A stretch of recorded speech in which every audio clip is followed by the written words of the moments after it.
Hi everybody, it's JC here from I'm Famous Photography, and I'm delighted to be here with Eddie Bates from Wythenshawe BlackBelt Academy. Morning. Can you tell us a little bit about the history of your club? My family have been teaching martial arts in Wythenshawe since roughly the early 1980s. There's a local martial arts family called the Wythenshawe Kempo Jiu-Jitsu Association that was involving my dad, my uncle Tommy, my uncle Pete. They taught in a primary school that used to be called South Manchester. It's not there anymore, but we've been going back a long time. In 2008 I took over when my uncle fell a little bit poorly, so I took over the Wythenshawe area. Night I started, there was 3 students on a Monday night. Fast forward 13 years, we now do 300 students, 6 days a week, 7 different styles. It's a complete transformation, but it's been a great journey. I've loved it. And what are those different styles that are taught here? So I started martial arts when I was 4. I got drag kicking and screaming by my dad, my uncles, as did all my cousins in and around that time. We started with a Kempo karate system. We added jiu-jitsu to that. From that we've done judo, kickboxing, Muay Thai, Brazilian jiu-jitsu and a screamer. Now we've got all those systems at a level where we're all competent with them. We've created an MMA environment where we mix those, not necessarily for the cage fighting aspects, but for the multifaceted martial arts experience, so that you can get a little bit from everything and just be the most well-rounded martial artist you can be. And what's your youngest and your oldest member that you have training? So on a normal year, when COVID's not trying to take over everything, my oldest student is 88. I teach for free in a local over 50s accommodation, and we have a over 50s self-defense program and fitness program, and there's a lady in there that's 88 and she's really incredible. I think I remember speaking to her about some of the work she was doing in the Second World War, and her sisters and the stuff they were doing, so it's really incredible to hear that story. My youngest student is 3, so real like generations of people that we teach. I now teach the children of the people I used to teach when I first started, and that always makes me feel very old. And the club is a charitable trust, isn't it? So it's got some very special programs that it runs, as well as your regular martial arts. Yeah, I'm a firm believer that I wouldn't be where I am without the support that I've had through family, friends, the local authorities. So because of the success of what we do here, we've created a charitable branch. We teach over 50s self-defense and fitness, like I've suggested. Victims of domestic violence. We've got a men's mental health program where we meet once a month. Last year we were meeting once a month, this year not so much. We just talk and be together, and guys do guy things, and it makes people feel better. We've got an anti-social behaviour scholarship fund, and then this year we've also got a knife down, gloves up campaign that we linked in with other gyms or the boxing gyms to try and get the youth to see the value in dealing with their issues in a more constructive way, rather than what is trending at the moment, which is knife. And this year's obviously been a very challenging year for everybody with COVID. What have you found have been your top tips for sort of ensuring that the club continued and members continued to feel involved? Well, communication really. Being able to communicate clearly, being able to have a platform to be able to reach my students has been essential. I still find that a lot of families aren't on social media, so the ones that aren't, I fell through the cracks unfortunately. But being able to utilise my own space, being able to utilise some of the artwork we've had from you guys to put posters out and reminders in. You sent me 30 documents of inspirational quotes with the children from last year, and I was able to forward them to their families to remind them that we're still here, that we're still thinking about them, that once this crazy time is over, everything will go back to normal. And again, everything as we get round, it's just more about,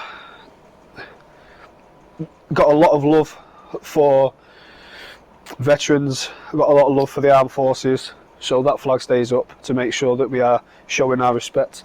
All the flags again are usually tied into the martial arts that we study. We've got the Filipino flag, we've got the Thai flag, Filipino for the Eskrima, for the Arnis, for the Kali, the Thai flag for the Muay Thai.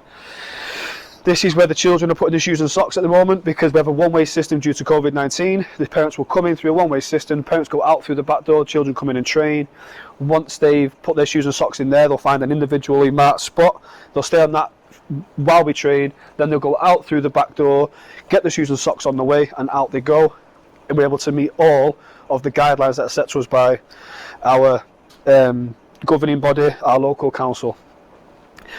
So that's it. That's all of our equipment that we've put in this year, and this is the dojo. So welcome. Right. And how many gradings do you have a year in the club?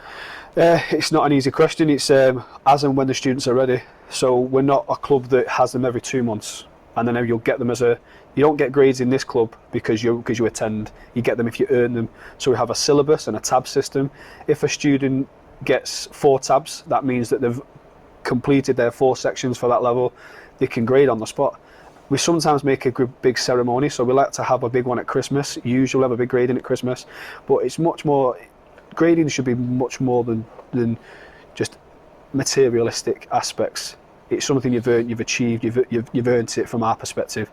So I would say on average 4 gradings a year, but you can get graded on the spot. If a child's doing particularly well and they've got what they need to, I can grade them on the spot. The main ethos of the club, what would you say is behind that? We try to give all our students a work ethic. I mean, the adults that come in are the same age or older than me, then they should have that already. But the children, they need a work ethic. I don't want them to think they can have it because mum's going to buy it them or dad's going to buy it them or because they want it. They need to see a value in a process. They come, they learn, they try hard, they get rewarded. As much as I will correct you and challenge you and put you right sometimes, we also have a good merit system. We introduced a new system this year called the Character and Attribute Development System, and we've got the students to name 7 animals that they liked. So around the dojo you'll see a gorilla, the lizard, the wolf, the tiger, the elephant, the eagle and the owl, and they've all been given a characteristic that we believe makes a great black belt: compassion, skillfulness, loyalty, independence, respect, courage and patience. If a child's maybe not doing well in an academic sense in martial arts for a belt or a tab, but they are showing that they're trying hard, then they get a sticker for patience that'll go on a chart. Once they've completed that chart, they'll get a badge that they can wear on their bag or on their gi if they wanted to wear it. So much more than just the tabs and the gradings, it's about who the person we're trying to mould at the end of the day. And one of the things we think is fantastic, whenever we come to see you, you're a big believer in decorating the club for special occasions like Halloween, Christmas, and it's really giving back to your club members, isn't it? Yeah, I think I'm a big child at heart, and seeing their face. I remember having a conversation with somebody about Christmas, and when you were a child, Christmas was amazing, but Christmas is better from a parent's perspective. Seeing it through your children's eyes is always better. So Halloween, watching the children come in and seeing the decorations that we've put up, and now we've decorated for Christmas, it's seeing it through their eyes and their experience. That's what we all do it for, or that should be what we all do it for. But yeah, I'm a big kid at heart, and we always like to make the extra effort. So is the club open for training all day and during the evening? So we have an open mat facility a couple of days a week, but most of the time through the day I spend my time teaching for free. So the club, as I've said, it's got a charity arm where we do lots of things for our local community. There's lots of different demographics that need a different tailored approach. The young people that I deal with it's called the Anti-Social Behaviour Scholarship Fund. But we take these young people, not often as a result of something they've done wrong, but much more precautionary. We'll go into primary schools, high schools, see them going down the wrong path, get a grip of them early, work with them in a different way than I would work with my over 50s. With the young people, I have to listen to them, but most of the time I've got to guide them, tell them. With the older people, I listen more, and it's much more pastoral. We're still doing stuff, we're still self-defense based, but it's much more about listening. Sometimes that's the only person I have to speak to all week. The ladies' self-defense, again, tailored differently. The men's mental health, much more relaxed, tailored differently. So through the day, I spend most of my day teaching for free as a part of our charity arm. And then in the evening, we run all our classes. And they're the classes that pay the bills, that keep the lights on, that buy all the equipment, that enable us to maintain this fabulous facility. Right, so this is our very small and humble gym. Some of the parents had decided they didn't really want to do martial arts, but they still wanted to keep fit. So rather than them sit in the coffee bar drinking coffee, we created a space for them to be able to work out. It's £1 an hour to come and use our facility. So there's enough free weights and a little gym set up there, a couple of cardio bits of equipment, but there's enough space here for a couple of people to do a decent workout, and it's worked really, really well. A lot of the parents do use it, and a lot of the adult students will come in early before a session to use it before they go and train. Awesome. So moving on, Yeah, so I'll take you through to the main dojo now. So this is the main dojo space. Coming through here. During lockdown, we actually took the opportunity to have all new carpets put in, so it was a much more uniform approach. We have our boxing ring there. It's a 10-foot square. It looks fairly small from the outside, but it feels a lot bigger when you're inside. But it gives a psychological advantage to those that want to go into tournament. If you've never competed in a space like in a ring, then it's very difficult when you go to a tournament or some sort of exhibition and you get in for the first time. So it's been a really valuable bit of equipment. A small matted area with a cage wall. We can train against this. This will hold 10-15 students, depending obviously what we're doing. One of the newest bits of equipment is the cage. A few of our students have been shown interest in wanting to compete in the cage fighting MMA side of martial arts, and I can't be the best instructor for them if I don't have that for them. So yes, we had this, I think, early last year, and it gets used all the time, and it's beyond me how we've never had one, because now it's one of the most important pieces of equipment. Moving over to the second largest matted area, we can get easily 20 children on there. Maybe not this year, maybe not with COVID, we maybe get 10 on there. It all depends on what we're doing again. So a couple of bags hung up, a nice poster. Some of the artwork was kindly donated by I'm Famous. And this year we've had some freestanding kit posted, bought for the club. Everybody had to work in their own independent space, so we purchased some of these to be able to get the students to work, and they work really, really well. They do the job that we need them to do. And then we've got the large matted area. I think we've had 40, nearly 50 people on there in the past. Equipment around the gym, enough for 30, 40 people easier. We do encourage our students to buy their own equipment. It's much more sanitary that way, much more hygienic, and they prefer to have their own gloves. And this is the club. Welcome. So this is the instructors area. The table has got the syllabus on it. It's got all the paperwork that the instructors and assistant instructors would need to be able to help and assist with the class.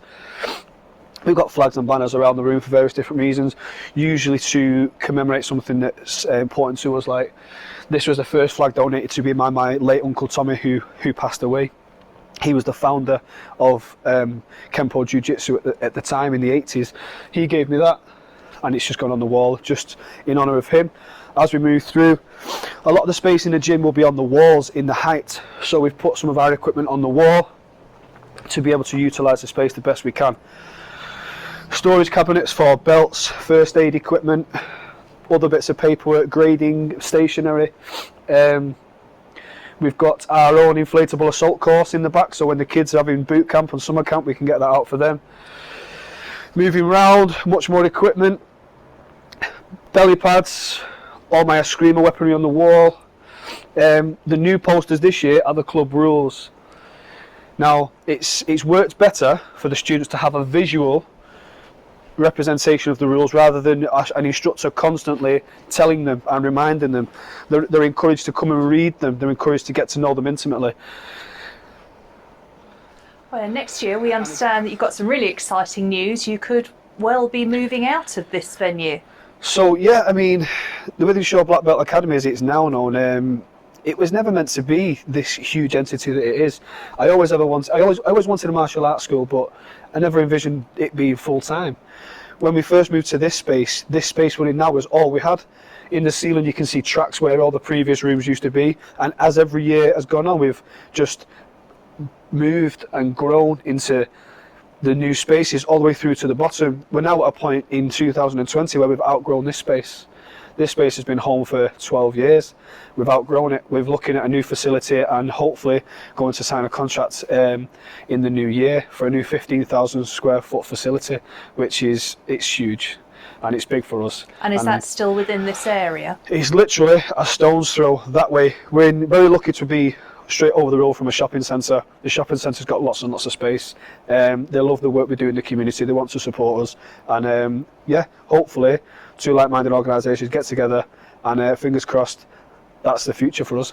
Oh, it sounds fantastic. We wish you all the very best of luck with it. Thank you very much. And we look forward to seeing you maybe next year when we come to do the next photo in shoot in your new facility. No problem. I'll make sure there's a kettle.